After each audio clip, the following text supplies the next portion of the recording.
Boom, right. We understand from that disc that you've seen and from your own experience, right, that movies aren't just thrown together. Somebody puts a lot of thought in terms of every shot that you see from those 1,500 to 2,000 shots that we know that are in the movie, and that there is a director, an editor, a director of cinematography, director of props, scene directors, set directors. All those people collaborate for every scene that is shot for a movie. And then on top of that you have music, you have props, makeup, right? The ability of the actors, the whole 9 yards. And all these things, there's that word we talked about Monday, mise-en-scene, right? All these things combine to create the overall form or patterns that we see in the movie. Forms and patterns are two different things, but the form is the overall feeling that we get, and the patterns are kind of what emphasizes it as we go through the movie. All right? Yeah. Can I go back? Yeah. Yeah. All right. Remember, this is all up on the PowerPoint, Jamie. So you'll be able to see it then. By the way, feel free to go ahead and use those name pads, name tags, just to help me get to know you a little bit better. But you'll be shocked. It won't take me too long at all to get to know all of you, except for the new people that may be popped in for the first time. It might take me a little while to get to know them. All right. As the video, I believe, explained, right, there's a difference between form, the means by which a subject is expressed, and the actual content, the subject itself, and how they come out, and how they may be related, and may be interdependent, and may be interactive. We're about to look at 3 pictures, and they're all of a man. Right? This is in your textbook, but they're all going to be very different. All right. First off, we're going to talk about the heist. How many saw this movie? Came out about 10 or 11 years ago, right? What's the big event that gets your attention? Yeah, the bank robbery, right? And the problem with the bank robbery is what? The one guy loses his bank. Yeah, that one guy. And then he goes around and tries to figure out. That one guy, Academy Award winner, Gene Hackman, right? Let's identify who he is. Okay, right. And if you look at the difference between the actual time and the actual amount of time on screen, you'll notice, and I think I've got it here. Let me see. Yeah, this is the guy in the robbery. Let me come back to it. But first, let me hear. All right, form and content. There's a picture of a guy. There's a picture of a guy. There's a picture of a guy. They're not the same guy, right? But there are 3 different artists giving you their interpretations of what a guy might be. That's probably one of the more famous ones. That's Hermes. There's Walking Man, and this one's called his self-portrait. That one resembles me a little bit, right? A little bit around a pouchy around the middle. All right. So we look at form and expectations. The form shapes and conforms or confounds what we're going to be looking at. It may match our expectations, or it may, meander off in 4 or 5 or 6 different directions. But what we do when we look at the patterns, let me make this a little bit smaller so you can catch it all, right? There we go. Okay. When you look at the elements that are composed in a film, you're going to generate patterns that happen. Somebody give me a typical pattern in The Wizard of Oz when Dorothy gets to Oz. Or gets to the, pardon? Tin Man? Give me another one. The lion. And? The Scarecrow. And that starts with what? Follow the yellow brick road, right? Follow the yellow brick road. So she's on a journey, right? And in the journey she meets a person. I don't call the Scarecrow a person, right? But she meets another character. And this character interacts with Dorothy in some substantial way, right? The character joins Dorothy on the quest. And now there are 2 of them. Follow the yellow brick road. We're off to see the wizard, right? You see the pattern beginning to develop, right? What happens next? Tin Man, right?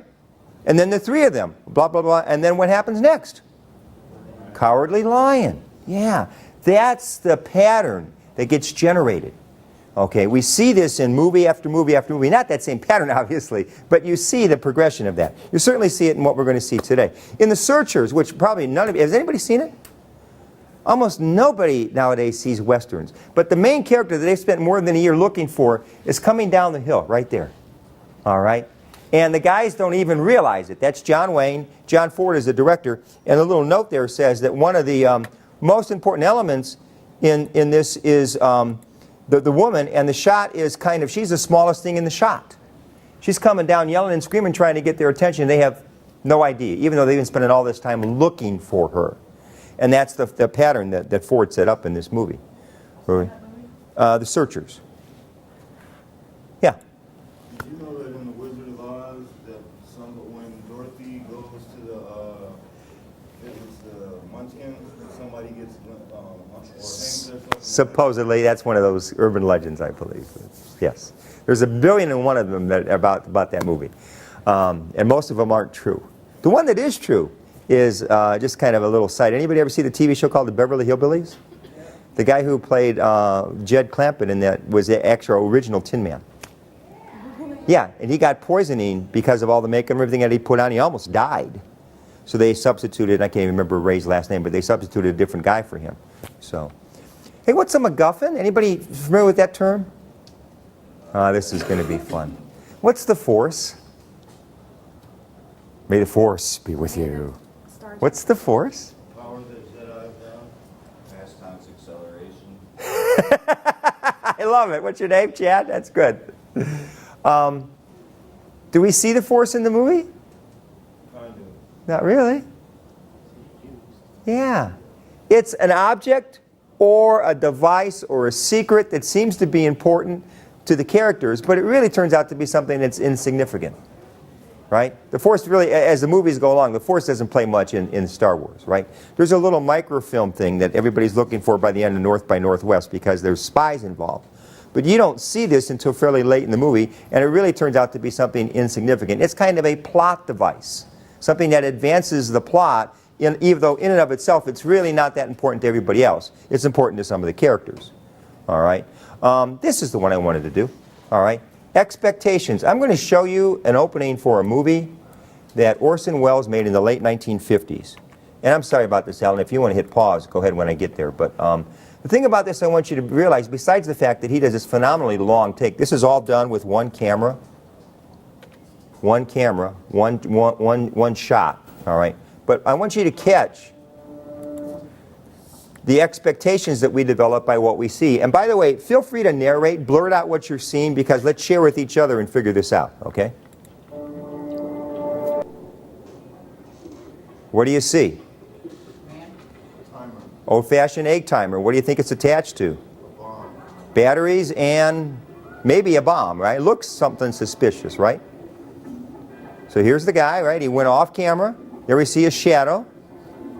What's he doing with this thing? Doing what? We'll get there. He put it where? In the trunk of that car, right? So what do we see now? Right, a guy and a girl out on a date.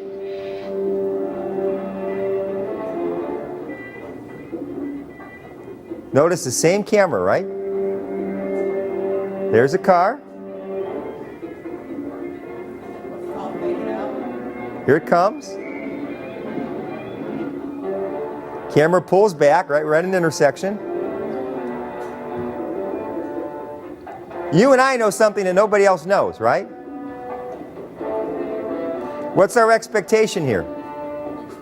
Something's going to happen with that thing that's in the car, right? That's our expectation. We're not sure when or how. Notice the music kind of building. You hear it? All right. Here comes a couple. Trust me, not just any couple. Why do we know that? Camera zooming in on them, right? Car goes by, camera stays on the couple. Music seems a little less ominous here, right? This is kind of, you don't know that, you don't probably know this phrase, bossa nova. This is kind of more romantic type stuff, right? Smiles, hand over her shoulder, right? Obviously a couple that's close to each other in some way, shape, or form.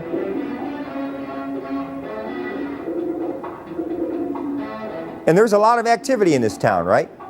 We're seeing lots of people, lots of cars, carts, things like that. Anybody want to guess where this is? Mexican-U.S. border, as a matter of fact.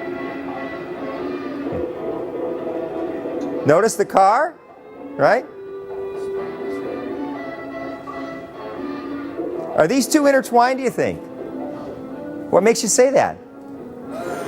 You would expect it from the shots, right? I am, yes. Where were you born, miss? Mrs. What? Philadelphia. Name is Vargas. Hey, Jim! Mr. Vargas, out on the trail of another dope ring? On the trail of a chocolate soda for my wife. Your wife? Tell your bride, officer. Hey, can I get through? A lot of talk up here about how you crack. Listen. Yeah, I hear you caught the big boss. Only one of us. The Grandys are a big family. Good night. So he caught a crime guy. Mr. Lineker. Hey, I got You're American citizen, miss. I got this ticking noise. Yeah, okay. No, really. I got this ticking noise. There's our happy couple. Do you realize this is the very first time we've been together in my country? Do you realize I haven't kissed you in over an hour? First edit, right? That's the first edit we've seen. Right, and what was it? Explosion. And you predicted it, didn't you? Right. Okay, why did we expect that? Everything that the filmmaker did led us to that expectation. We saw the guy plant the bomb. We saw the car begin to move. We heard the woman say, hey, I hear something ticking. Right? The only thing that maybe surprised us was that it was off camera. We don't actually see the explosion when it happens. It's off camera, and then we hear it. Right? You hear it, and then we see the first time ever we see a different shot. And it's the car in flames, engulfed. All right? So here's the sequence, right? Guy puts it in the car. Couple gets in the car. They begin to move. There's the couple, right? The other couple. That, by the way, is Janet Leigh and who just died a couple years ago. Charlton Heston, Cold Dead Hands, yeah. Charlton Heston. Charlton Heston died? Yeah, he's dead. So that's going across the border, showing their passports, and then you get the car blowing up. Literally blowing up, right? Okay. Nothing surprised you by the time you got there, right? But you didn't know at the beginning what you were going to see. See how the pattern developed? And there's their reaction to it, right? I thought they were in the car with the bomb, though. Not those two. There was another couple that they're gone. They get blown up. All right? So the pattern is what we're looking at. The pattern can keep us in a familiar area, or it can introduce us to something that is unfamiliar. Right? What's something unfamiliar in The Wizard of Oz? You think of something the Wicked Witch does that kind of breaks a pattern here? Flies.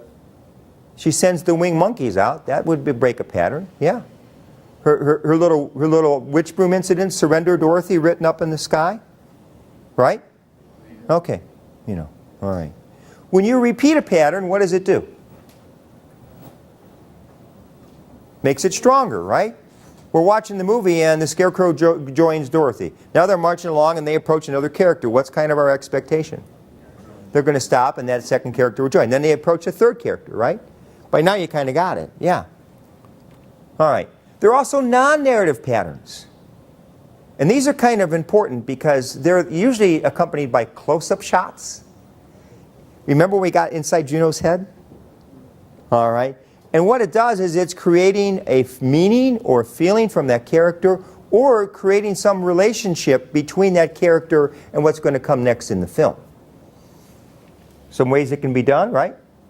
Shot patterns, sound motifs, or repeating of a familiar image. We're going to show you a couple of examples from way back when, like nearly 100 years ago. And then we'll also look for a little bit of this in today's movie, too. First off, this is that 1920 movie, D.W. Griffin, Way Down East. And as the textbook mentions, this is a woman that is in anguish. She's thinking about committing suicide.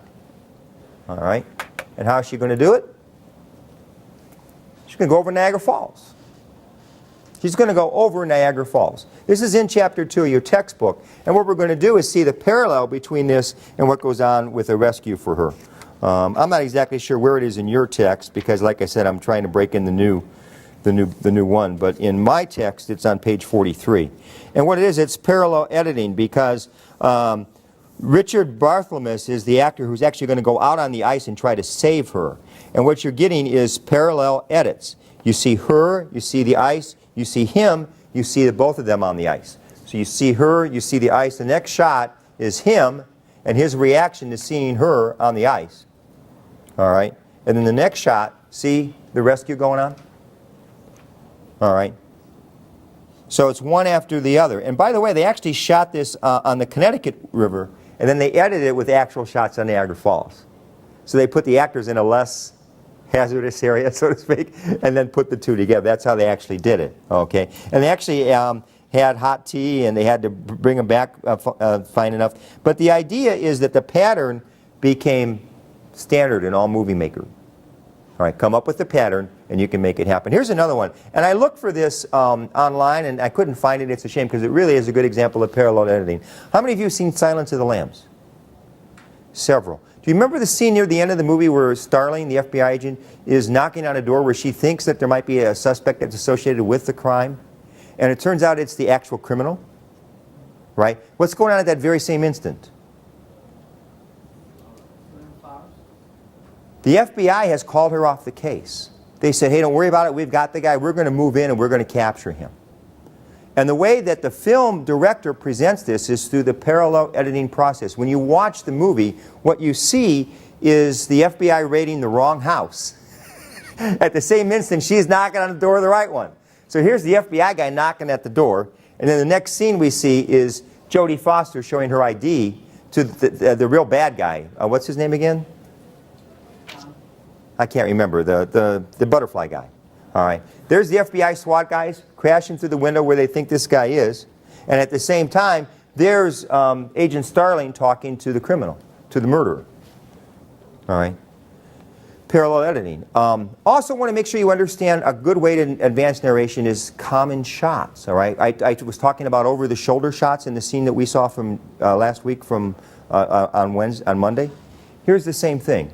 This is the new world, and it's called reverse shot. We're going to see over, I don't know if it's John Smith, that's what I call the character. We're looking over his shoulder to the Pocahontas character. And now we're looking over her shoulder at the John Smith character. Then back over his shoulder, all right, and then it continues in that type of a pattern. Back over her shoulder. This is a real common pattern that's being used to do what? Show conversation. Advance a dialogue or a narrative in the movie. Okay. Let's say we're at a key point in a movie, and the key point is going to be Jamie talking to me about this terrible thing that somebody here at Tri-C has done to her. All right. He did this to me, and then he did that to me, and then he did this to me. Right? It wouldn't be all Jamie on camera, right? Yeah. Be some over her shoulder looking at my reaction to what she's just told me. And then maybe I would say something like, well, did you report it? And then we would get her reaction to me. All right. And that would be the way that the story would get advanced in that type of a situation. All right. Some things I think we all know, but it's important to remember, right? We have light, movement, and time and space. Light, movement, and time and space. How is light used in a movie? And we're going to study this in depth later on, but just right now from your knowledge, how is light used in a movie? Fade in, fade out. Pardon? They faded in. I'm talking about light, not the camera. Yeah. Used to make things brighter. Yeah. We will make things or people brighter, right? Who usually gets really great light in a movie? Yeah, especially the leading lady, right? All right, there's a technique called three-point lighting, and we'll study that later on. She gets brilliantly lit up usually, right? Who might get shade or shadows in a movie? The killer or the bad guy, right? Or a scene where something bad or scary is going to happen, right? We will see less light in that scene, maybe no light at all if it's a horror movie, compared to a brightly lit scene that would be maybe in a romantic comedy. All right, so we understand how movies use light a little bit in that way. All right, can you think of any other way that movies might use light? Yeah. Build suspense. Is your last name Pryor? No, Wallace. Wallace, okay. David is it David? Dan. Okay, okay, yeah. To build suspense, how so? Like, for instance, in Halloween, they would put Michael Myers in a dark area and then only show the, like, bits and pieces of the Yep. mask. Yep. And then once he gets closer to him, then they'll show his whole body and face so that you can see the mask and Yeah. be terrified. Yeah. You can also build suspense in a movie by gradually, over the narrative of the movie, changing the light pattern. I showed you that snippet from Amistad, and I'm going to collect your story papers later on. Okay? That movie starts out very dark, very dimly lit. And as the movie progresses and more of the truth comes out and more of the facts come out, the lighting gets better and brighter, better and brighter, better and brighter. The scene in front of the Supreme Court, where John Quincy Adams is there and Cinque is there, and Adams is going to give this great speech, is brilliantly lit. And then the best scene of all is near the very end of the movie, when the British attack and destroy this slave fortress, and it's done all outdoors with natural light. Really brilliantly lit. And that's an intentional use of the light by Spielberg to indicate we're moving from slavery to freedom. All right. Okay. How can movies provide an illusion of movement? How does that work? I talked a little bit about that on Monday, right? Yeah. By speeding up or I'll come back to this in a minute. Go ahead. by speeding up the motion? Yeah, you can do it that way, but I want to roll back to the basics first. Okay, as I mentioned before, your eye can capture an image up to about 1/16 of a second, which is why movies, when they were done, would go at about 24 frames per second or something like that, 1/3 faster than your eye could catch. And the reason why is that creates the illusion of movement. Right? I'm like this, I'm actually moving. By the camera catching me, making this motion, you would get that movement on film. If they just got me like this in the same pattern, but the camera tilted or panned and ran it the same way, you could create a very similar effect. Okay? But it's called the persistence of vision. Our eye maintains an image for a fraction of a second longer than the eye sees it. All right? For example, if I do this, I'm going to do it a couple times, all right? Look at me, watch what I'm doing, close your eyes. Do you see that movement of my hand for a fraction of a second when your eyes are closed? Yeah. That's called persistence of vision. Okay.